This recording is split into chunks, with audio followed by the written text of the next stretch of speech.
Pada 29 September, satu rakaman video tular di media sosial menunjukkan sebuah lori trailer juga membuat pusingan U di kawasan larangan di Jalan Hospital Sungai Buloh. Lori bersaiz besar itu pada mulanya memberi isyarat untuk membelok ke kanan, namun sebaliknya cuba membuat pusingan U yang dilarang. Saiz trailer yang panjang menyukarkan pusingan tersebut, lebih-lebih lagi dengan kehadiran kereta yang diparkir di bahu jalan. Akibatnya, bahagian belakang kontena lori itu telah melanggar sebuah kereta Proton Saga yang diletakkan di tepi jalan, menyebabkan kerosakan pada pintu belakang kenderaan itu. Selepas beberapa minit bergelut dan gagal menyempurnakan pusingan U, pemandu lori itu dilihat mengundur dan meneruskan perjalanannya.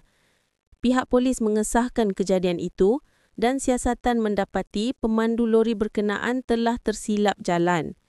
Kes ini disiasat di bawah Akta Pengangkutan Jalan 1987.